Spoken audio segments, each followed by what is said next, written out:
Je suis là, dans l'ancien bureau de mon mari Antoine. Son parfum flotte encore partout, un mélange de cèdre et de café fort. Il est parti depuis 6 mois, et je viens encore ici tous les jours, faisant semblant de ranger ses affaires personnelles. En réalité, j'essaie juste de sentir sa présence, de puiser de la force dans ce qui reste. Mon cœur est lourd, une pierre de chagrin indescriptible qui ne semble jamais s'atténuer. C'est précisément dans ce moment de silence et de douleur que mon téléphone portable a sonné, vibrant sur le bureau en acajou poli. Le son m'a fait sursauter. C était un numéro que je connaissais bien, celui du directeur de notre banque d'investissement, la banque familiale. J'ai trouvé étrange qu'il appelle sur mon portable personnel. Nous traitions habituellement tout par l'intermédiaire du bureau. « Allô, Henri ?» ai-je dit en essayant de garder une voix posée. Mais un frisson étrange, un pressentiment inquiétant, m'a fourmillé la nuque. « Madame Lambert, bonjour, veuillez m'excuser de vous déranger sur votre portable. » Sa voix était professionnelle comme toujours, mais il y avait une hésitation que je n'avais jamais entendue auparavant. Quelque chose clochait. Je le sentais au plus profond de moi. Je voulais juste confirmer. Êtes-vous au courant de l'ordre de liquidation complète des fonds d'investissement et du virement de 10 millions d'euros sur le nouveau compte? Mon estomac se serra. L'air me quitta comme si j'avais reçu un coup de poing. Quoi? 10 millions? Ma voix était sèche. Presque un grincement. Quel virement, Henri? Je n'ai rien autorisé du tout. Je serrai fermement le bord de la table, les jointures blanchissant.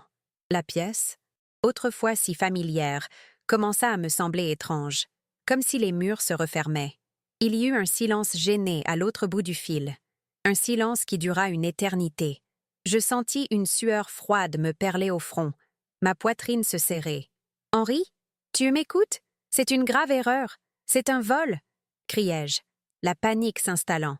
Il parla enfin, et ses mots furent le premier clou dans mon cercueil. « Mais, Madame Lambert, l'ordre venait de votre fils, Julien.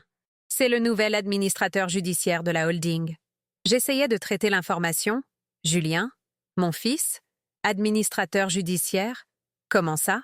Il m'aide pour les papiers, mais je signe tout. Je suis le propriétaire. » Mes jambes commençaient à faiblir. Le portrait d'Antoine sur le bureau semblait me regarder avec pitié. « Plus maintenant, madame ?» dit Henri, et sa voix était maintenant emplie d'une pitié qui m'emplit de colère et de peur.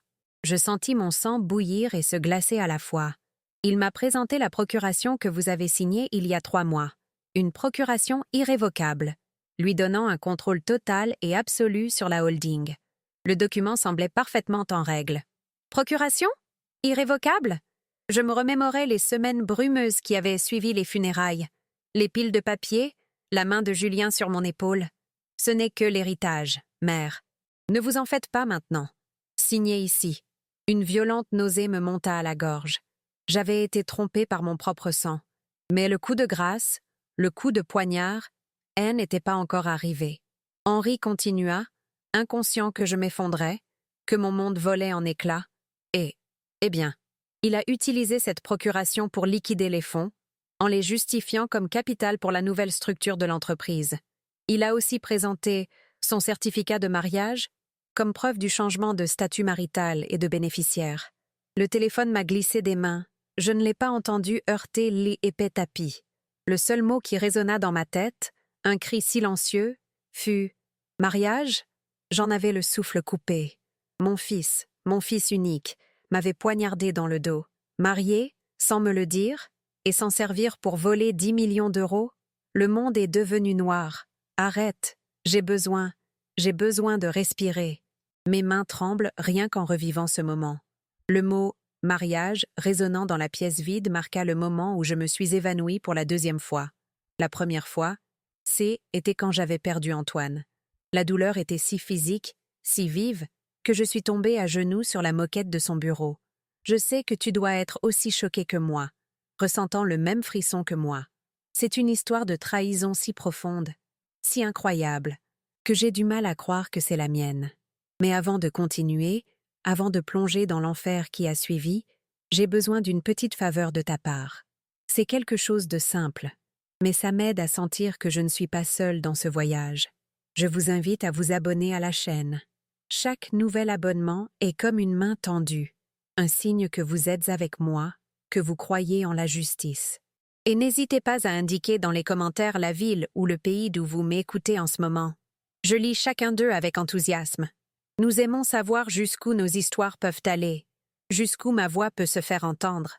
Savoir que quelqu'un dans une autre ville, peut-être dans un autre fuseau horaire, écoute mon emportement et ressent ma douleur me fait me sentir moins isolée. C'est ce lien, cette communauté que nous construisons, qui m'a permis de trouver la force de me battre. Alors, n'hésitez pas à le faire maintenant, pendant que je bois une gorgée d'eau et que je me prépare à vous raconter comment tout a commencé, pour que vous compreniez l'intensité du choc, la profondeur du trou qui s'est ouvert sous mes pieds à l'évocation du mot « mariage », il faut que vous retourniez avec moi. Il faut que vous compreniez à quoi ressemblaient mes journées avant ce coup de fil. 6 mois seulement s'étaient écoulés depuis l'enterrement d'Antoine, l'amour de ma vie, mon partenaire de vie. Je ne vivais pas, je survivais. Chaque matin, le chagrin m'envahissait.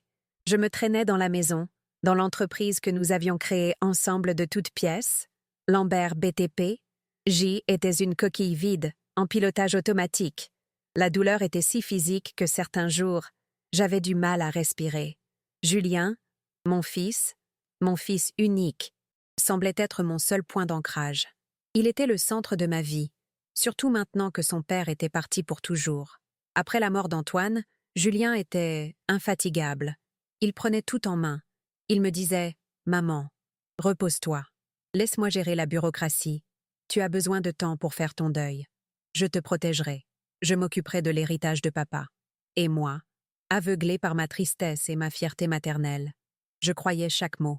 Je voyais en lui la continuation d'Antoine.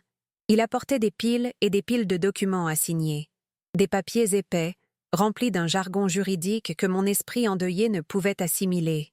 J'ai vu mon fils, mon protecteur, et j'ai signé là où il m'indiquait. J'ai ressenti un immense soulagement de ne pas avoir à gérer ça. Je lui ai fait confiance. Je lui ai confié ma vie, mon héritage, mon âme.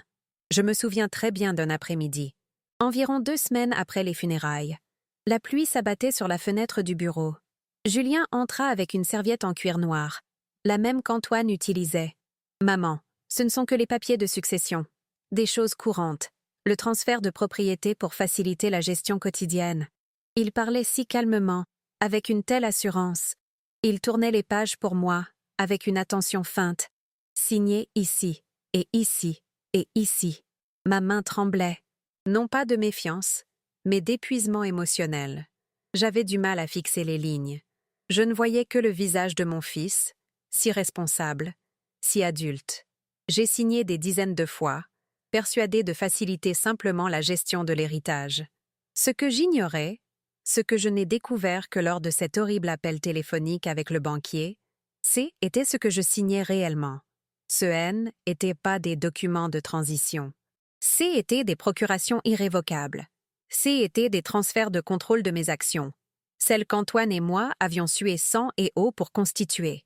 De ma propre plume, je remettais les clés du royaume au loup.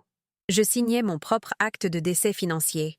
Je lui donnais le pouvoir de tout liquider, de déplacer des millions, de m'effacer de l'entreprise que j'avais fondée. Cette naïveté me révolte. Moi qui avais toujours été le cerveau financier de Lambert BTP, j'ai été trompée comme un enfant sans défense. Il s'est servi de ma douleur comme d'un bouclier. Il savait que J était dévasté, que je n'y prêtais pas attention. Il a exploité ma vulnérabilité de la manière la plus cruelle qu'un fils puisse faire. Pendant que je pleurais sur la tombe de mon mari, Julien transférait systématiquement le patrimoine familial à son nom. Il n'a pas tout fait d'un coup. Était calculé. Était froid. Il m'a regardé dépérir dans le chagrin, et au lieu de me soutenir, il a vu une opportunité. Il a vu dans ma douleur l'occasion idéale pour exécuter son plan cupide. Mon chagrin était l'arme qu'il a utilisée contre moi. Ce « A fils parfait » N était qu'une façade, un masque monstrueux dissimulant un voleur. Et il n'a pas agi seul. Ce coup de fil de la banque mentionnait un « acte de mariage ». Mon fils, à ma connaissance, était célibataire. La vérité était encore plus sordide. Derrière mon deuil, il entretenait une relation secrète. Elle s'appelait Chloé Duval, avocate, jeune, ambitieuse et apparemment sans scrupules. C'est bien elle qui a rédigé ces documents. C'est elle qui a trouvé les failles juridiques, qui a conçu la procuration, irrévocable. C'est elle qui a commandité l'arnaque de mon fils. L'idée qu'il ait eu cette liaison secrète, qu'il ait planifié mon futur braquage pendant que Gigi était en deuil, me retourne encore l'estomac. Pour vous aider à comprendre ce qu'ils ont volé, ce N n'était pas seulement 10 millions d'euros. Ils m'ont volé ma vie. Lambert BTPN n'était pas un héritage. C était ce qu'Antoine et moi avions construit de nos propres mains, littéralement de zéro. Nous avons commencé avec une simple bétonnière et un bureau improvisé dans notre garage il y a 40 ans. Je me souviens des nuits où je parcourais les livres de comptabilité à la table de la cuisine, Julien dormant dans le berceau à côté de moi. J était le cerveau financier, l'administrateur méticuleux. Je négociais avec les banques, contrôlais chaque centime et m'assurais de la clôture des comptes. J'effectuais le sale boulot, invisible, qui permettait à Antoine d'être le visage charismatique de l'entreprise. Antoine était le visionnaire. Il était le cœur de l'entreprise. Il avait la parole facile, le charisme qui séduisait les clients et inspirait les employés. Il concevait les projets, serrait les mains, concluait les contrats importants. Nous formions une équipe parfaite.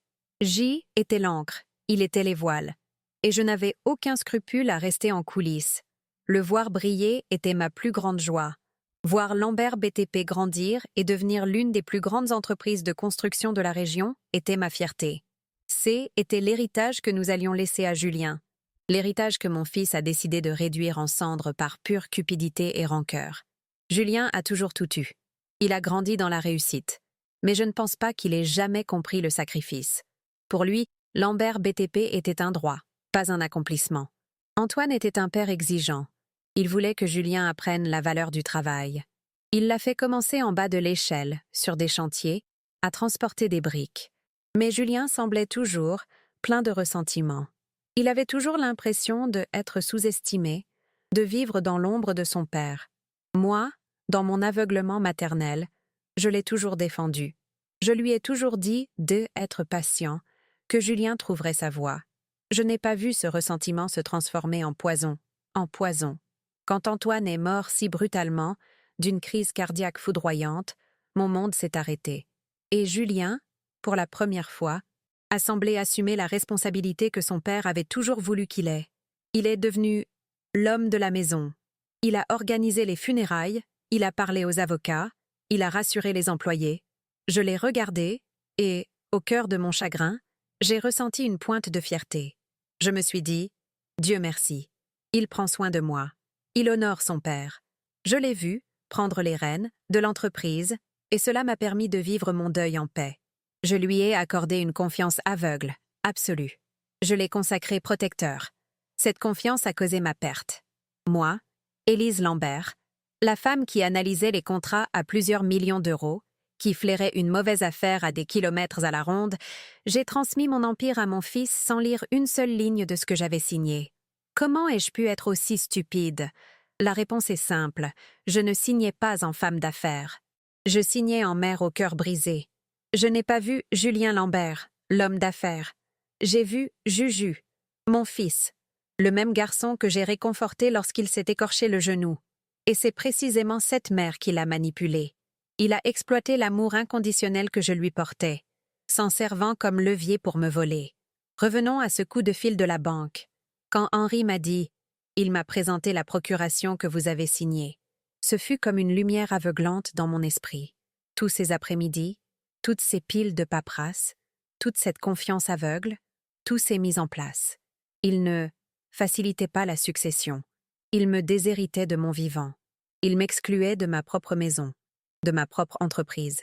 Ce mystérieux acte de mariage, naine, était qu'un outil de plus, un mensonge de plus, ajouté à d'autres mensonges, pour lui donner, ainsi qu'à cette femme, Chloé, un contrôle absolu et légal sur tout ce que je possédais. La douleur de la trahison était 1000 fois pire que celle du deuil.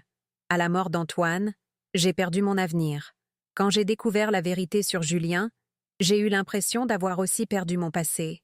Chaque souvenir heureux, chaque câlin, chaque « je t'aime, maman » qu'il m'avait dit me semblait soudain faux. Était-ce une comédie? Depuis combien de temps préparait-il cela?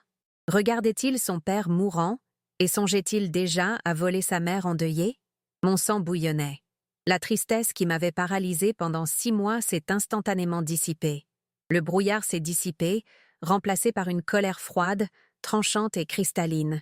Les 10 millions d'euros N étaient que la partie émergée de l'iceberg. Ce coup de fil a été un déclic. Julien et cette avocate, Chloé, ne voulaient pas seulement une part du gâteau. Ils voulaient tout. Ils voulaient la holding, les investissements, les propriétés, le nom Lambert. Ils voulaient m'effacer. Ils me voulaient impuissante, détruite et sans le sou, alors qu'ils savouraient ce qu'Antoine et moi avions mis 40 ans à construire. Ils m'ont sous-estimé. Ils pensaient que la vieille Élise, la mère endeuillée, était finie. Ils avaient oublié à qui ils avaient affaire. Ils avaient oublié que J était le cerveau derrière tout ça. Et je n'allais pas pleurer. J'allais agir. Le choc de ces mots me paralysa une seconde entière. Le téléphone, je ne l'entendis même pas tomber sur l'épais tapis. Mariage. La phrase résonna dans le silence du bureau d'Antoine. Une phrase impossible, absurde. Mon fils, marié, et s'en servant pour me voler. La douleur du deuil, ce brouillard épais que j'avais porté comme une couverture mouillée pendant 6 mois, ne s'apaisa pas. Elle se transforma instantanément. Ce qui avait été une profonde tristesse devint une chose vive, toxique et électrique. La femme qui était tombée à genoux sur ce même tapis quelques jours auparavant, pleurant la mort de son mari, n'était plus la même qui se relevait maintenant. Mes jambes semblaient instables, même si mes mains tremblaient d'une énergie nouvelle, une énergie brûlante. Ce N n'était pas des larmes qui emplissaient mes yeux. C était du feu. La veuve endeuillée, pauvre Élise, la mère au cœur brisé qui signait des piles de papier sans les lire, elle s'éteignit sur le coup. À sa place naquit une fureur froide et calculatrice, une rage si pure qu'elle me libéra instantanément l'esprit. Il me sous-estimait. Julien, ma chair et mon sang, et son complice inconnu, me croyaient finie. Il me voyait comme une vieille femme faible, noyée dans son propre chagrin, une proie facile à manipuler. Ils oubliaient qui Ja était. Ils oubliaient que J était celle qui avait bâti Lambert BTP autant qu'Antoine. Ils oubliaient que J était le cerveau financier, la femme qui sait où est enterré chaque centime. Ils ont commis une erreur fatale. Mon esprit s'est mis à fonctionner, plus vite qu'il ne l'avait fait depuis des mois. Le deuil est comme un épais brouillard qui engourdit le monde. Cette trahison a été comme un éclair qui l'a coupé en deux. J'ai vu le chemin devant moi avec une clarté effrayante. Je n'allais pas appeler la banque pour tenter d'annuler le transfert des 10 millions. Cela serait inutile contre une procuration légale. Je n'allais pas appeler la police. Pas encore. J'avais besoin de preuves supplémentaires. Et, surtout, je n'allais pas appeler Julien. Que dirais-je? Tu m'as trahi? Il nierait? Il mentirait? Il me traiterait de folle, de sénile. Non, je n'allais pas lui donner le plaisir de ma douleur, ni l'avantage de savoir que je savais. J'avais besoin d'un allié. J'avais besoin d'une arme. J'ai attrapé mon sac, les mains étonnamment fermes. Mon premier réflexe a été d'appeler les avocats de l'entreprise. Mais je me suis arrêtée, la main en l'air. Si Julien avait une procuration irrévocable et agissait avec un avocat, il avait probablement déjà remplacé notre ancien cabinet par des hommes de main fidèles à lui et à cette Chloé. Il les aurait totalement sous son contrôle. Je ne pouvais faire confiance à personne actuellement salarié de Lambert BTP. J était seul dans mon propre empire. J'avais besoin d'un étranger, quelqu'un qui connaissait l'entreprise aussi bien que moi, quelqu'un de fidèle à Antoine, quelqu'un que Julien, dans son arrogance juvénile, aurait sûrement écarté. Et puis le nom m'est venu à l'esprit, limpide, Maître Pascal Moreau, le bras droit d'Antoine pendant 40 ans. Pascal N n'était pas seulement notre avocat, il était notre témoin à notre mariage. Il faisait partie de la famille. Il a contribué à la rédaction des statuts initiaux de l'entreprise, là, à ma vieille table de cuisine, pendant que Julien dormait dans son berceau. Il était la loyauté incarnée. Et soudain, un autre souvenir douloureux m'a assailli, me laissant une profonde honte. Une honte qui m'a brûlé le visage. Il y a tout juste 3 mois, Julien m'avait convaincu de le licencier, de le forcer à partir à la retraite. « Maman, il est trop vieux », m'a-t-il dit avec une fausse inquiétude. Il est de la vieille garde. Nous avons besoin de sang neuf, d'avocats plus dynamiques pour l'expansion. La honte m'a presque étouffée. Dans ma stupidité aveuglée par le chagrin, j'ai accepté. J'avais viré l'homme le plus loyal que nous ayons jamais connu, le meilleur ami de mon mari, parce que mon fils, menteur et manipulateur, disait qu'il était déconnecté. Maintenant, je comprenais pourquoi. Était tellement évident. Julien devait se débarrasser de Pascal. Pascal n'aurait jamais, même de la vie, laissé filer ses procurations. Il m'aurait prévenu dès la première ligne. Il était le dernier gardien de l'héritage d'Antoine, et Julien l'avait écarté pour que la porte soit grande ouverte aux voleurs. J'ai attrapé mon portable et composé le numéro que je connaissais par cœur, priant pour qu'il ne soit pas si en colère contre moi qu'il ne réponde pas. Il a décroché à la 3e sonnerie. « Élise ? Il s'est passé quelque chose ?» Sa voix était rauque et douce. J'ai ravalé la boule dans ma gorge. « Pascal, j'ai besoin de toi. Tout de suite. » Je n'ai pas pris la voiture pour me rendre à son bureau. J'ai pris l'avion. La ville m'a défilé dans un flou gris. Je ne ressentais rien d'autre que cette énergie froide et électrique. Je ne paniquais pas. J'y étais en guerre. Je me suis garée devant sa charmante maison de banlieue, celle-là même où Antoine et moi avions dîné d'innombrables fois pour célébrer les victoires de l'entreprise. J'ai ressenti une pointe de culpabilité. Je l'avais oublié. Et maintenant, j'y étais à sa porte, chapeau à la main, à lui demander de l'aide. Mais lorsqu'il a ouvert la porte et vu mon visage, toute colère ou rancœur qu'il aurait pu ressentir s'est envolée. Il m'a vue, la vraie Élise, et il a immédiatement compris que quelque chose de terrible était produit. Il n'a rien dit, s'est contenté de me guider et de me conduire à son bureau privé, au fond. Son bureau sentait les vieux livres, le cuir et la confiance. L'exact opposé du bureau moderne, stérile et vitré que Julien était en train d'aménager au siège social. J était assis dans le fauteuil en cuir usé, devant son bureau en chêne massif. Il joignit les mains et attendit. Il ne me pressa pas. Il me regarda simplement avec ses yeux doux et pourtant incroyablement perspicaces. Ces mêmes yeux qui avaient analysé pour nous des contrats de plusieurs millions de dollars pendant des décennies. J'inspirais profondément, l'odeur de moisi et de vieux papier me calmant, me rapprochant. J'avais besoin que les mots sortent. J'avais besoin de rendre la trahison réelle, de la dire à voix haute. « Pascal », dis-je d'une voix ferme, sans une once de larmes. Mon fils m'a volé. J'ai vu la douleur et le choc se lire sur son visage. Ce haine n'était pas de la surprise. Était une profonde et amère déception. Je pense qu'au fond, Pascal n'a jamais pleinement fait confiance à Julien. Il m'observait en silence tandis que je m'accrochais à mon illusion de « fils parfait ». Je lui ai tout raconté, j'ai déballé l'histoire sordide. Le coup de fil du banquier, les 10 millions d'euros, la liquidation complète des fonds d'investissement, la procuration irrévocable que j'avais signée comme un imbécile. Et puis, ce passage qui me semblait encore surréaliste. Henri a mentionné que Julien avait déposé un acte de mariage. Il a épousé Pascal, en secret, et il s'en est servi pour consolider son contrôle, justifier le changement de bénéficiaire. Pascal Moreau resta immobile pendant une longue minute. Il assimila la scène, le visage dur. Je m'attendais à ce qu'il me gronde, qu'il dise « Je te l'avais bien dit » à propos de Julien, ou qu'il me reproche de l'avoir renvoyé. Mais il ne le fit pas. Il valait mieux que ça. Sa colère n'était pas dirigée contre moi. Elle était dirigée contre Julien. Ce garçon ingrat, murmura-t-il en frappant doucement du poing sur la table. Après tout ce que vous avez fait avec Antoine. Et qui est-elle? Qui est la femme? Je secouai la tête. Je ne sais pas. La directrice n'a pas dit son nom, mais elle doit être l'instigatrice de ces documents. Une avocate, sans doute. Chloé Duval, dit soudain Pascal, comme si un élément était mis en place. Je restai bouche bée. Vous la connaissez? Il secoua la tête avec un profond dégoût. Je la connais de réputation. Une jeune avocate d'affaires, une vraie requin. Célèbre pour ses OPA hostiles et ses failles juridiques invisibles. C'est parfaitement logique. C'est exactement le genre de personne que Julien, dans sa faiblesse, qualifierait de forte. Il se leva, énergie de son corps septuagénaire se transformant. L'avocate à la retraite avait disparu, et Maître Moreau, l'avocate redoutée que je connaissais, était de retour. Ils vous ont sous-estimé, Élise. Et ils ont commis l'erreur stupide de me sous-estimer. Ils pensaient que, simplement parce que J était à la retraite, j'avais perdu mes relations. Il se dirigea vers le téléphone posé sur son bureau. « On a bien déposé l'acte de mariage à la banque » Alors c'est un document public quelque part. Voyons ce que ce certificat nous apprend. Voyons quel genre de piège ils nous tendent.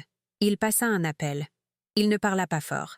Il s'exprima avec l'autorité tranquille d'un homme qui avait passé 40 ans à se bâtir un réseau de faveur et de respect à travers la ville. « Jean-Pierre? C'est Pascal Moreau? Oui, ça fait longtemps. Je sais. Écoutez, j'ai besoin d'une faveur, une grande faveur.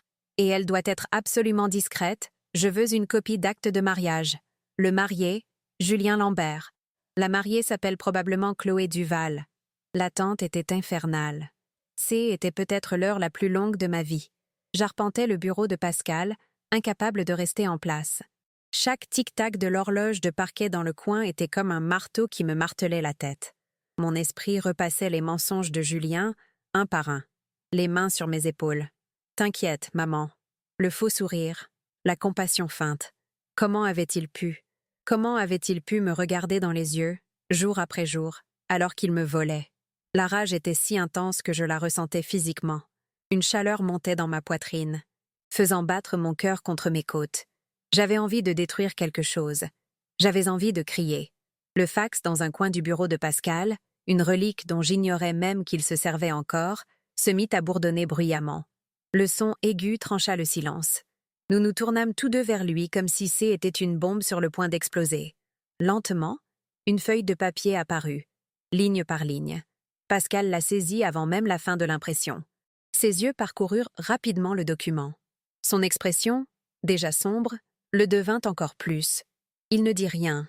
Il me tendit simplement le papier. « Élise, » dit-il doucement, la voix lourde d'avertissement. « Prépare-toi. » Je pris le document, les mains tremblantes pour la première fois de la journée. J'ai lu les noms en haut. Certificat de mariage, marié, Julien Antoine Lambert. Marié, Chloé Marie Duval. Était là, la preuve. L'union secrète qui avait permis le vol de mon empire. J'ai ressenti une vague de nausée. Ils formaient une équipe. Un duo venimeux qui m'entourait au plus faible, tel des vautours encerclant un animal blessé. Mon fils et son amante, avocate. Leur combinaison était mortelle.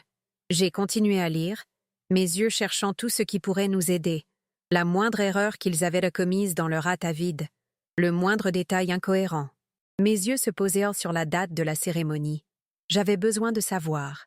J'avais besoin de savoir depuis combien de temps cette trahison durait. La date imprimée en lettres claires et officielles était le 15 octobre. Il fallait que je la relise. Octobre, le 15. Mon cœur s'arrêta. J'ai fait le calcul dans ma tête, même si ce N n'était pas nécessaire. La date était gravée dans mon âme. Antoine, mon Antoine, est mort le 10 septembre. Nous l'avons enterré le 13 septembre.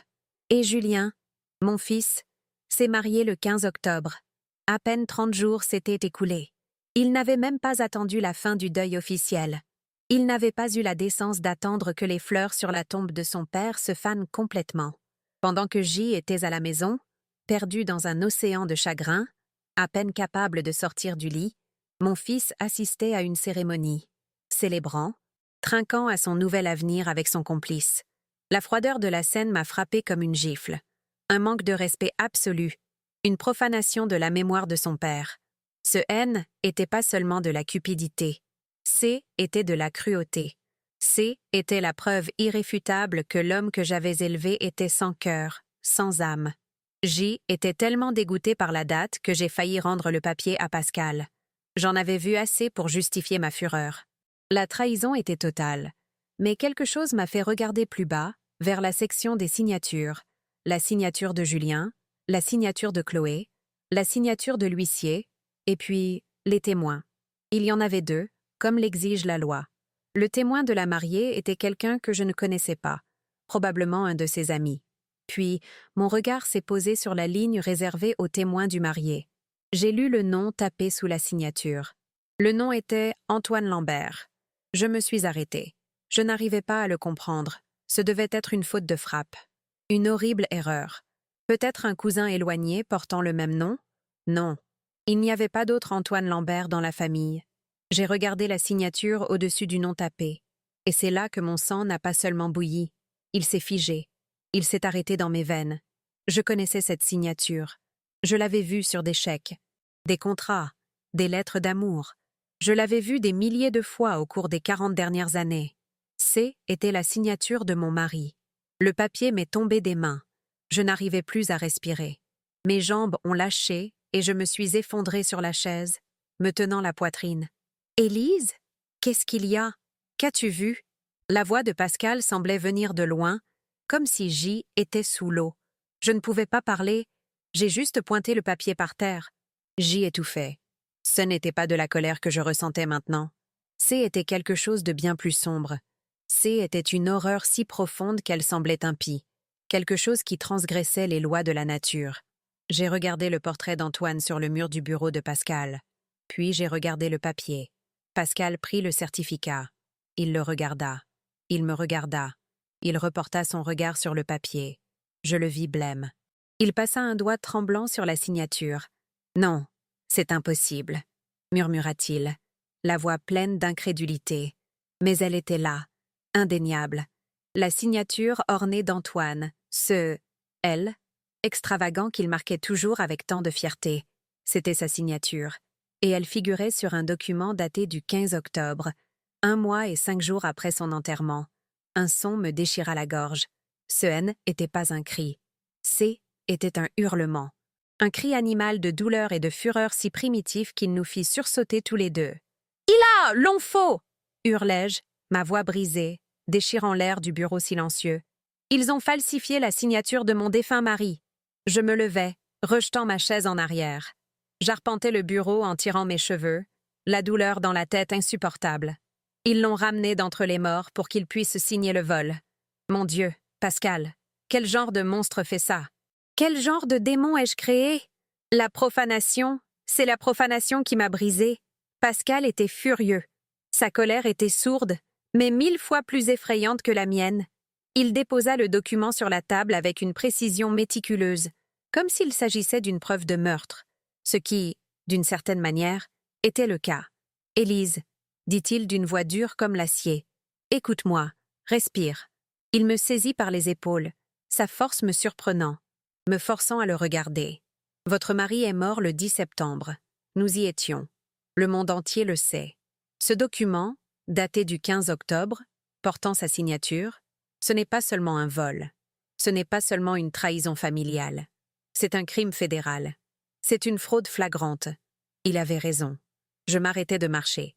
Le cri-S éteignit dans ma gorge, remplacé par un calme glacial. « Ils ont utilisé un homme mort comme témoin, » dis-je, les mots sortant comme des éclats de glace. Ils ont utilisé la signature de son père pour valider l'union qui leur a donné le pouvoir de voler sa mère.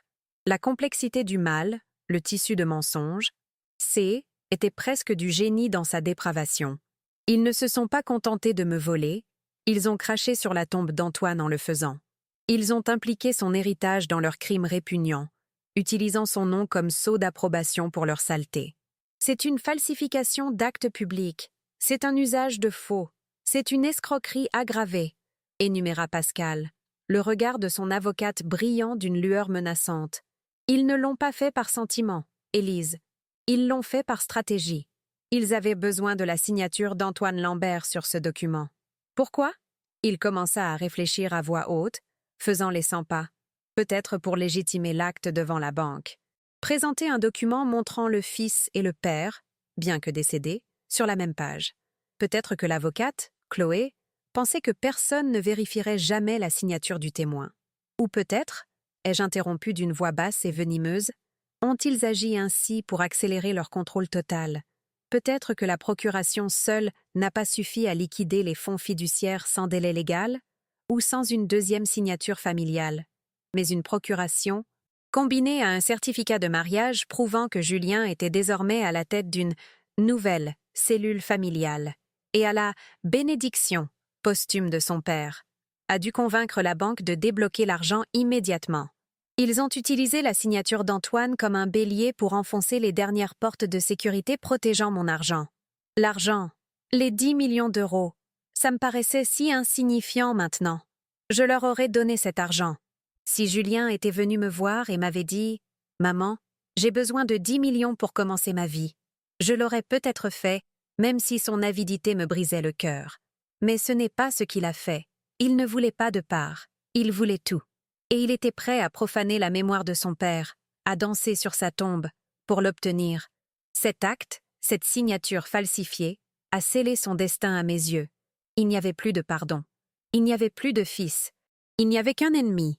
Je me suis tournée vers Pascal. La femme paniquée avait disparu. La veuve endeuillée, Anne, était plus qu'un lointain souvenir. La femme qui se tenait là était la fondatrice de Lambert BTP, celle qui avait négocié avec les syndicats, brisé les cartels de fournisseurs et survécu à 3 récessions économiques. J'y étais de retour. Je ne veux pas juste récupérer mon argent. Pascal, ai-je dit d'une voix si calme et si basse qu'elle l'a surpris. Je ne suis pas intéressée par un arrangement secret. Je ne veux pas qu'il aille en prison pour fraude financière, seul, à l'abri des regards. Je m'approchai de son bureau et posai la main sur le document maudit.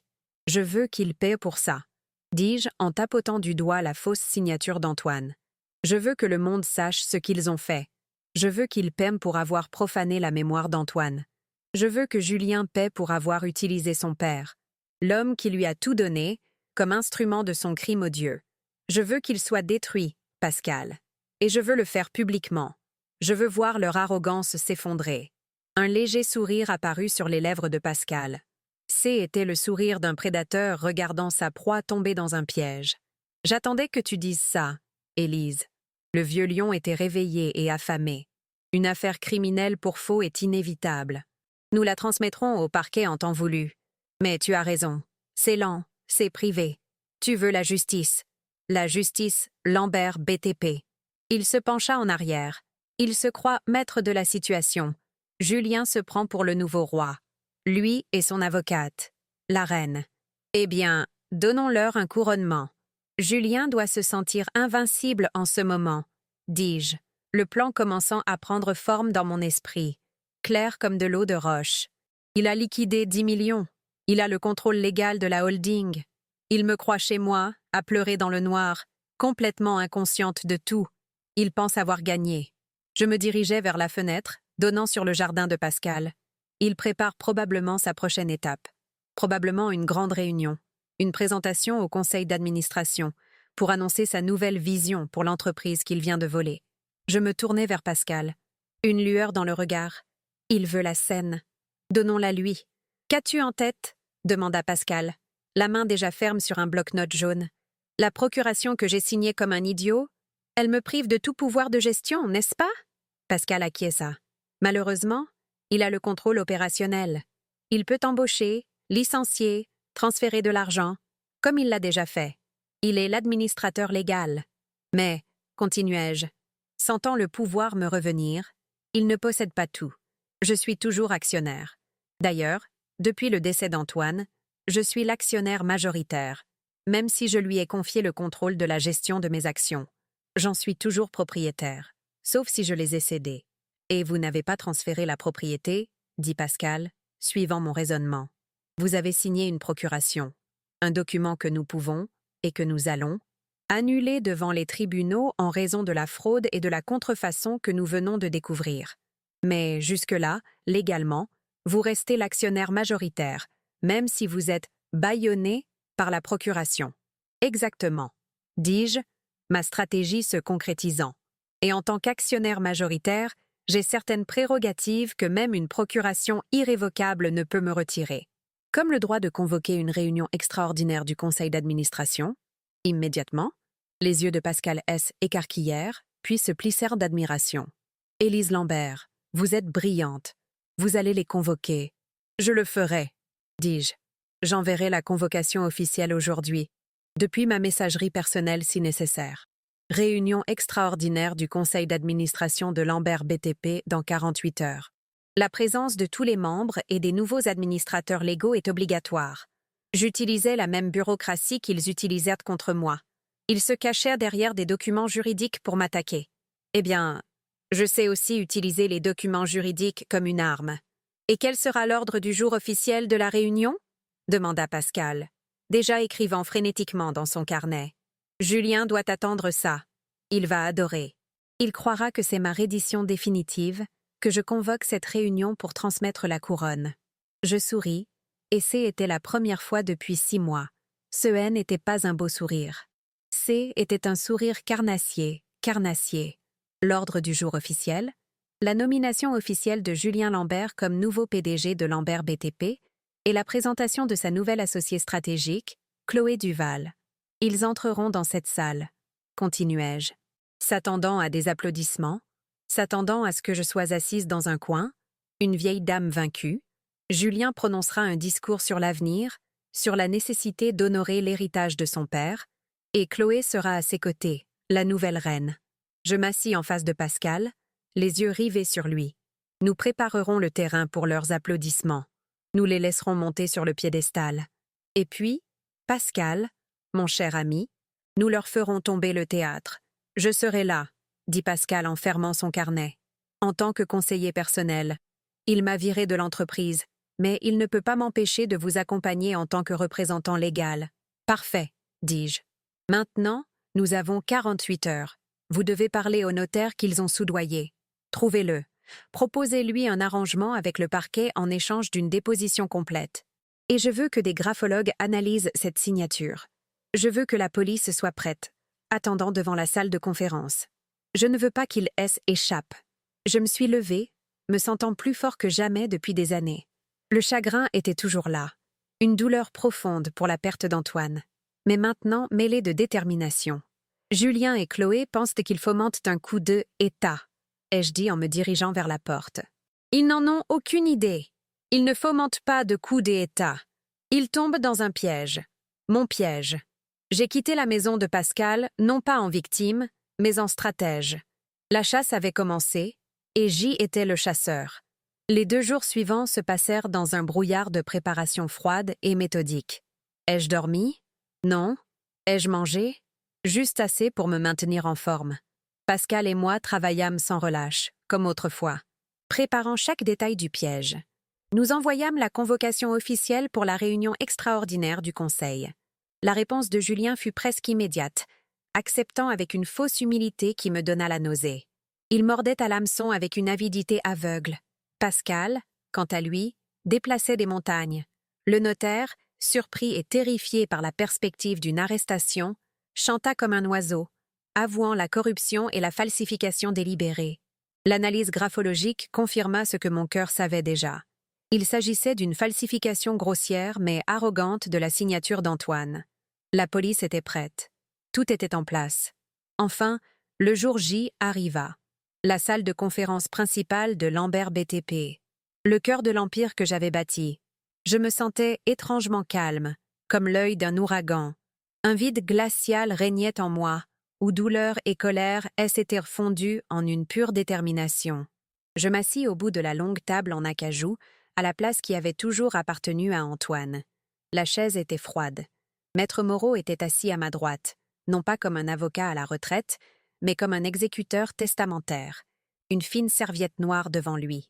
Les autres membres du conseil, des hommes qui nous connaissaient depuis des décennies, arrivèrent un à un, le visage déconcerté par cette convocation soudaine, me lançant des regards de pitié.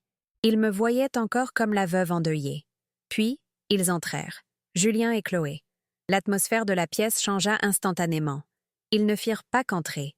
Ils se pavanèrent. Julien portait un costume sur mesure coûteux, un bleu marine qui imitait à la va-vite le style d'Antoine. Il avait un sourire arrogant, le sourire d'un homme qui croit avoir gagné la partie. Et Chloé, elle était accrochée à son bras, vêtue d'une robe rouge sang, les yeux brillants de triomphe. Ils me regardèrent, assise en bout de table, et je le vis. Ce N était pas de la compassion. C était du mépris. C était la satisfaction de revoir la vieille dame à sa place. Voir mon fils me regarder comme ça, ce fut le dernier coup de poignard dans ce qui restait du cœur de ma mère. Julien lâcha le bras de Chloé et se dirigea vers le fond de la salle, se positionnant près de l'aile écran géant. Il se comportait comme s'il était le maître des lieux, comme s'il était là depuis des années. Il frappa légèrement des mains pour attirer l'attention, un geste performatif qui me dégoûta. « Bonjour à tous, maman », dit-il en hochant la tête vers moi avec une condescendance insupportable. « Merci d'avoir organisé ça. C était très gentil de ta part. » Il sourit à Chloé.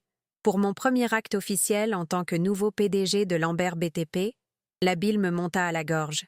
Je sentis mon sang bouillir, mais je gardais une expression froide comme le marbre. Il n'allait pas dire un mot de plus. « Tu ne commettras aucun acte, Julien. » Ma voix trancha l'air comme une lame de glace. Elle n'était pas forte, mais elle réduisit instantanément la pièce au silence. Tous les regards se tournèrent vers moi. Le sourire de Julien s'évanouit, son front se fronça d'irritation. « Maman, s'il te plaît, ne compliquons pas les choses. C'est une période de transition. » Je levai la main, un geste simple, mais chargé d'une autorité à laquelle il ne s'attendait pas. « J'ai dit, » répétai-je en le regardant droit dans les yeux, « que tu ne commettras aucun acte. » La surprise sur son visage était délicieuse. Il n'était pas habitué à cette Élise. Il était habitué à ce que sa mère endeuillée signe des papiers sans les lire.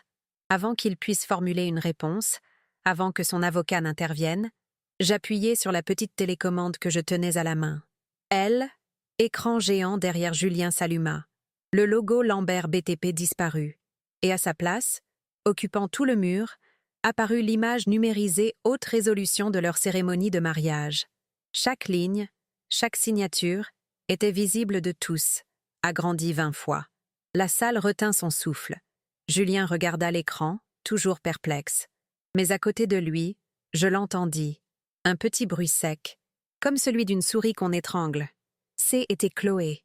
Elle se plaqua la main sur la bouche, les yeux écarquillés de terreur. Elle savait exactement ce qu'elle voyait. « Quel beau document, mon fils !» dis-je d'une voix calme, presque conversationnelle, ce qui rendait la chose d'autant plus effrayante. Je me levai lentement de ma chaise. Chacun de mes pas vers l'écran résonnait dans le silence de mort. Mes talons claquaient sur le parquet ciré. Je sentais la panique irradiée de Chloé, mais mes yeux étaient défixés sur Julien, qui fixait maintenant le document avec une compréhension grandissante et terrifiante, tellement romantique. Un nouveau départ, n'est-ce pas? Je m'arrêtais juste devant l'écran, dos aux membres du conseil, face à mon traître de fils. Je levai le bras, l'index tremblant, non pas de faiblesse, mais d'une rage si concentrée qu'elle en était presque physique. Je pointais directement la ligne de témoin du marié, la signature qu'ils avaient volée dans la tombe. Mais j'ai une question, Julien. Une seule. Mon ton était faussement curieux, comme si je demandais des éclaircissements sur un contrat. La sueur commençait à perler sur son front. Il comprenait que ce N n'était pas une acclamation. C était une exécution. Et J était le bourreau. « Comment votre père ?» dis-je, la voix brisée, non pas par la tristesse, mais par une fureur vertueuse, l'homme que nous avons tous deux enterré le 13 septembre, comment a-t-il pu signer votre acte de mariage le 15 octobre? Je faillis recracher les dates. L'impact de la question résonna dans la salle comme une onde de choc. J'entendis un membre du conseil halter. Tous les visages passèrent de la confusion à l'horreur absolue en fixant la date et la signature d'Antoine Lambert, côte à côte. L'impossibilité, la profanation, étaient dévoilées au grand jour. Le silence qui suivit fut le plus pesant que j'ai jamais ressenti. Il était assourdissant. Ce N n'était pas un silence paisible. C était un vide empli de jugement et de dégoût. Julien devint livide. Non pas pâle, il prit une couleur gris-vert maladive. Son visage se vida complètement de son sang.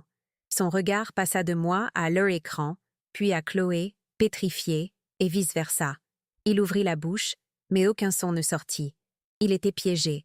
Prisonnier de son propre mensonge monstrueux, exposé sous les néons de la salle de conférence qu'il croyait diriger. Finalement, il retrouva sa voix. Mais ce N n'était pas celle du PDG arrogant. C était le cri d'un animal acculé. C'est un piège. C'est une imposture, hurla-t-il en me pointant du doigt, tremblant. C'est toi? Tu délires? Tu es fou de chagrin. Tu as fait ça pour me piéger, car tu ne supportes pas de me voir tout contrôler. Sa voix devenait hystérique. Tu n'as jamais voulu de moi ici. Père n'a jamais voulu de moi. Tu es sénile, vieille femme. Sa tentative de m'attaquer, de me faire passer pour la méchante, était pathétique. Personne dans la salle ne le crut une seule seconde. La preuve était là, géante sur le mur. Je n'ai même pas bronché. Je gardais le regard fixé sur le sien, sentant la puissance revenir en moi à chaque seconde où il s'effondrait. Est-ce moi qui délire, Julien? Est-ce moi qui suis fou? Ma voix était redevenue calme, froide comme l'acier. Je me demande si le notaire que tu as soudoyé délire aussi. J'ai marqué une pause, le temps d'assimiler l'information. J'ai vu les yeux de Chloé se fermer. Elle savait que la partie était finie, car, en ce moment même, Maître Dubois fait des aveux complets et signés au parquet, détaillant précisément comment Chloé Duval lui a demandé de falsifier le registre et comment toi, Julien, tu lui as versé un demi-million d'euros en liquide. Et en plus, continuai-je sans relâche, chaque mot étant un clou dans son cercueil, les graphologues de la police. Des gens fascinants. Ils ont passé les 36 dernières heures à analyser cette œuvre d'art. Je désignai à nouveau la signature d'Antoine. Ils ont confirmé, sans l'ombre d'un doute, que cette signature est une fraude criminelle, Julien, falsification d'un document public, faux idéologique, escroquerie aggravée. La liste des délits est longue. Votre associé aurait dû vous prévenir des peines de prison. À cet instant, Julien et Chloé jetèrent simultanément un coup d'œil vers l'unique issue, la grande porte à 2 battants en chaîne au fond de la pièce. Leur instinct de fuite prit le dessus. Ils ne se regardèrent pas, ils fixèrent la sortie, prêts à courir. Mais, comme par magie, à cet instant précis, les portes s'ouvrirent. Mais ce N n'étaient pas des officiers. C étaient 2 policiers en uniforme, grands, impassibles, leurs badges brillants sous les lumières. L'air siffla des poumons de Julien. Le piège S était refermé. Il n'y avait pas d'échappatoire. L'officier devant s'avança, sa voix résonnant dans la pièce silencieuse et tendue. Julien Lambert et Chloé Duval? Son ton était formel, dénué de toute émotion. Chloé laissa échapper un petit sanglot, le corps tremblant. Julien resta figé, son regard hagard passant des officiers à moi. Vous êtes en état d'arrestation pour suspicion d'escroquerie en bande organisée, de falsification de documents publics et de fausses déclarations aggravées. Veuillez placer vos mains bien en vue. Le bruit métallique des menottes qui se détachèrent de leur ceinture était le son le plus doux que j'ai jamais entendu. Quand l'officier saisit le bras de Julien, quelque chose en lui se brisa. Le PDG arrogant, le menteur calculateur, avait disparu. À sa place se trouvait un garçon effrayé, un lâche. Il arracha le bras de l'officier et courut, vers moi. Il tomba à genoux à mes pieds, s'accrochant à mes jambes, les larmes finissant par couler sur son visage pâle. « Maman, maman, non, tu ne peux pas me faire ça, s'il te plaît, » sanglota-t-il, le corps secoué de violents tremblements. « Je suis ton fils unique. Maman, s'il te plaît, dis-leur d'arrêter. Tu ne peux pas me faire ça. » Le spectacle était pathétique. Les membres du conseil détournèrent le regard, gênés et dégoûtés. Chloé était menottée, silencieuse, ses larmes de rage et d'humiliation ruisselant sur son visage. Julien se serrait plus fort contre moi, comme un enfant en pleine crise. « Maman !» Son cri était désespéré. Je baissai les yeux vers le sommet de la tête de l'homme qui avait profané la mémoire de son père, qui m'avait volé pendant mon deuil, qui avait craché sur tout ce que nous avions construit. Je ne ressentais rien, ni pitié, ni amour, juste un vide glacial. Je n'ai pas bougé, je ne l'ai pas touché, je n'ai pas versé une seule larme. La police s'est approchée pour l'attraper, pour me l'arracher. J'ai attendu qu'il le tire par les épaules. Il a levé les yeux, implorant mon dernier brin de pitié, l'amour inconditionnel qu'il avait exploité et assassiné. Je me suis légèrement penchée pour qu'il m'entende clairement. Et puis, d'une voix aussi ferme que les fondations de nos immeubles, j'ai dit la dernière chose qu'il m'entendrait dire. « Mon fils, ai-je dit, est mort le jour où il a décidé de voler l'héritage de son père. » L'expression dans ses yeux, N, était pas de la colère. C, était de la compréhension. Il réalisa enfin qu'il avait perdu. Il avait tout perdu. Pas seulement l'argent, pas seulement l'entreprise, mais moi aussi. Les officiers le relevèrent. Il ne se débattit plus. Il était vaincu, un sac vide. Tandis qu'il le conduisait hors de la pièce, devant les visages choqués des membres du conseil d'administration, je restais debout, droite comme une statue. Je ne le regardais pas partir. Je me retournai, pris la télécommande et éteignis l'écran. La cérémonie de mariage S éteignit. Le silence retomba dans la pièce, à l'exception du son lointain de ses sanglots dans le couloir. Justice avait été rendue. 2 ans ont passé. Le temps a une curieuse façon d'estomper les bords de la douleur, transformant une vive agonie en une cicatrice terne. Je me tiens sur un chantier, mais celui-ci est différent. L'air sent le béton frais et l'espoir. Le soleil matinal me réchauffe le visage et, pour la première fois depuis très longtemps, je me sens véritablement en paix. Je ne suis pas dans l'élégant bureau que Julien a tenté de voler. Je suis sur le chantier du Centre communautaire Antoine Lambert. Le bruit des machines n'est pas du bruit, c'est de la musique. C'est le son de quelque chose de nouveau qui se construit sur les cendres de ce qui a brûlé. Le jour de cette réunion du conseil municipal ressemble à une autre vie, à une sombre histoire arrivée à une autre femme. La femme que Jiche était est morte là-bas, et celle qui est ici aujourd'hui est plus forte. J'ai 64 ans aujourd'hui, mais je me sens plus léger qu'à 62 ans. Ce brouillard de chagrin, remplacé plus tard par une tempête de colère, s'est enfin dissipé. Aujourd'hui, mes yeux sont clairs. Je vois tout. Je porte un casque de sécurité jaune avec le nouveau logo de l'entreprise. Elle ne s'appelle plus Lambert BTP. J'ai changé de nom. C'est désormais Héritage Lambert. Un nom que j'ai redéfini. Un nom qui honore le véritable héritage de travail et d'intégrité qu'Antoine et moi avons bâti, et non l'héritage de cupidité que mon fils a tenté de revendiquer. Je ne suis plus une ombre au bureau. Je suis là, dans la boue et la poussière, là où tout a commencé, et je me sens chez moi. Je traverse le chantier et les ouvriers me saluent de la main. « Bonjour, Madame Élise ». Ils me saluent avec un respect sincère. Je connais la plupart d'entre eux par leur nom. À côté de moi, impeccablement vêtu, même avec ses bottes de travail, se trouve Maître Pascal Moreau.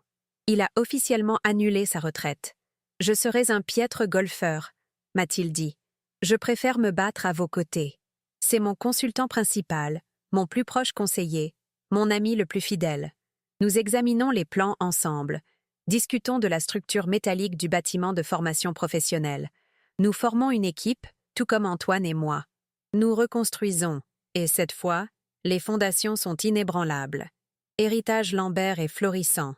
Franchement, la première année a été brutale. Le scandale entourant l'arrestation de mon fils a failli ruiner notre réputation. Les concurrents tournoyaient comme des vautours et les banques étaient inquiètes. Mais je n'ai pas hésité. J'ai utilisé ce qui restait de mon patrimoine personnel et les fonds récupérés après la liquidation de la succession de Julien et Chloé pour stabiliser l'entreprise. J'ai refusé de licencier un seul employé. Au lieu de cela, je les ai tous rassemblés et leur ai dit la vérité. J'ai demandé leur confiance, et ils me l'ont accordée. Leur loyauté est devenue mon bouclier, et ensemble, nous avons reconstruit l'entreprise, en nous concentrant sur des projets communautaires qui nous ont donné une âme, et pas seulement du profit. Ce centre communautaire est mon projet de prédilection. Il est construit au cœur du quartier populaire où Antoine et moi avons débuté, dans le même quartier où nous vivions à la naissance de Julien. Ce n'est pas qu'un bâtiment. C'est ma réponse à tout ce qui s'est passé. Il offrira des formations professionnelles gratuites aux jeunes, des crèches subventionnées aux mères qui travaillent et un incubateur pour les petites entreprises locales. C'est un monument vivant à l'esprit d'Antoine. Construire et non prendre. J'utilise l'argent volé par Julien, chaque centime récupéré, pour le rendre à la communauté qui l'aurait pu nuire. C'est ma justice poétique. Et Julien? La question que tout le monde se pose, généralement à voix basse. Où est le fils prodigue, l'héritier déchu? La réponse est simple et brutale. Il est en prison. Le procès a été rapide et brutal pour lui. Les preuves étaient accablantes, la signature falsifiée d'Antoine, les aveux complets du notaire, les relevés bancaires du virement de 10 millions, ma propre procuration frauduleuse. Son arrogance s'est effondrée au tribunal, remplacée par une terreur pathétique. Il a été condamné à la peine maximale pour escroquerie aggravée, faux en écriture publique et abus de confiance. Le juge a été impitoyable. La dernière fois que je l'ai vu, c'était au tribunal, menotté, alors qu'on l'emmenait. Aujourd'hui, il est simplement le détenu numéro 734. Sa réalité est la fin brutale de la vie de luxe qu'il convoitait autrefois. J'ai reçu un rapport d'un contact de Pascal. Julien n'est pas dans une prison de col blanc. Il est dans une institution de État. Il travaille à l'atelier de menuiserie de la prison. Non pas à concevoir de grands projets, mais à poncer de simples chaises en bois, 8 heures par jour. Ses mains, qui autrefois ne servaient qu'à signer des chèques et à tenir des coupes de champagne, sont maintenant crevassées, calleuses et couvertes de sueur. Son visage, m'a-t-on dit, est amer, vieilli et creux. Il est complètement seul. Les premiers mois, il m'a écrit des lettres, des piles de lettres. Elles ont commencé avec colère, m'accusant de ne pas le protéger. Puis elles ont enchaîné avec des excuses bidons, accusant Chloé. Finalement, elles ont dégénéré en supplications pathétiques, implorant mon pardon, mon argent, une visite. Chaque lettre est retournée à l'expéditeur, sans avoir été ouverte. Je n'ai plus jamais prononcé son nom à voix haute. Il a rompu le lien final, profanant la mémoire de son père. Sa véritable punition n'est pas les murs de la prison. C'est le silence. C'est savoir qu'il a détruit la seule personne au monde qui l'aimait inconditionnellement et qu'il n'y a pas de retour en arrière.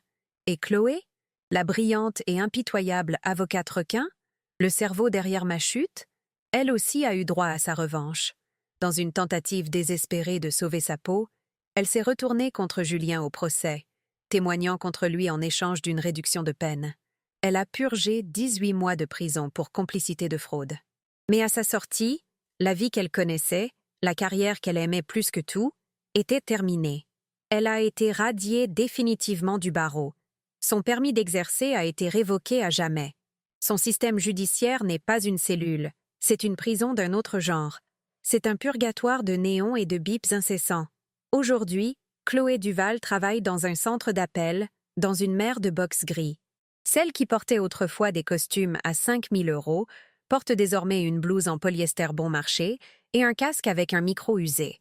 Elle passe ses journées à se faire engueuler par des clients mécontents à propos de leurs factures de téléphone et de leur panne d'Internet. Son brillant esprit juridique, autrefois à l'origine d'OPA hostiles, est gaspillé sur un scénario ennuyeux. Son humiliation est quotidienne et absolue. Son supérieur, un jeune homme d'une vingtaine d'années, la traite avec dédain et la réprimande pour ne pas avoir atteint ses quotas d'appel. Je l'imagine, prisonnière de ce fauteuil, son arrogance réduite en cendres, son ambition réduite à tenter de survivre jusqu'à son prochain salaire minimum. C'est une descente lente et douloureuse, parfaitement adaptée à quelqu'un qui a utilisé son intelligence pour détruire, et non pour construire. Elle n'a pas d'avenir, seulement un présent répétitif et misérable. Le meilleur, ce qui me fait sourire, la juxtaposition finale. Dans ce box déprimant de la salle de pause du centre d'appel, une vieille petite télévision accrochée au mur diffuse en permanence les informations locales. Et aujourd'hui, les informations couvrent un événement spécial. Chloé l'entend, mais je suis sûre qu'elle n'ose pas regarder. Elle ne supporterait pas cette vision. L'ironie serait trop accablante pour son âme vaincue, car sur cet écran de télévision, l'actualité principale est l'inauguration du centre communautaire Antoine Lambert. La caméra se concentre sur moi. Je suis là, rayonnant, debout à la tribune, vêtu d'un costume bleu électrique qui appartenait à mon ancienne vie et qui s'intègre désormais à ma nouvelle vie. Maître Moreau est à mes côtés, applaudissant fièrement. Le maire me serre la main. Toute la communauté est là. En fait, la caméra zoome tandis que je m'approche du micro pour parler. Ma voix, ferme et claire, résonne dans le centre d'appel où Chloé est retenue. Nous avons bâti cette entreprise, dis-je au public, et je sais qu'elle m'écoute, sur la confiance, la loyauté et le travail acharné. Le véritable héritage d'Antoine Lambert n'a jamais été l'acier ou le béton. Il a été la construction de communautés. Il a été la création d'opportunités. Il a été le respect de sa parole. Je ne mentionne pas Julien. Je ne mentionne pas Chloé. Je n'en ai pas besoin. J'ai remis les pendules à l'heure. J'ai lavé le nom des Lambert de la tâche qu'ils ont tenté de laisser à jamais. La caméra se tourne vers moi. Le maire me tend une paire de ciseaux géants en or. Je m'approche du large ruban rouge tendu à l'entrée du centre. D'un geste ferme et décidé, je le coupe. La foule applaudit et acclame. Je souris. Ce n'est pas un sourire froid et vengeur, comme celui que j'avais ce jour-là dans la salle de réunion. C'est un sourire sincère et chaleureux qui vient du plus profond de mon cœur. C'est le sourire de la paix. C'est le sourire de la victoire. Au centre d'accueil, Chloé ferme les yeux, le visage marqué par la défaite. Son humiliation est totale. Dans l'atelier de la prison, la sirène hurle, signalant la fin du service. Julien se tient raide et se traîne parmi les autres détenus, la tête baissée, anonyme, un numéro dans la foule. Il n'est plus l'héritier. Il n'est plus rien. Son arrogance lui a tout coûté. La dernière image aux informations, c'est moi. Après les applaudissements, je m'éloigne des caméras et de la foule. Je me dirige vers la plaque de pierre à l'entrée du bâtiment. Mes doigts tracent les lettres fraîchement gravées, Centre communautaire Antoine Lambert. Je touche son nom, celui que mon fils a tenté de profaner. Je sens le soleil sur mon visage. L'héritage a été protégé. Justice a été rendue. Je ne suis plus une victime endeuillée. Je ne suis plus la mère d'un traître. Je suis Élise Lambert. Je suis la gardienne, et j'ai gagné.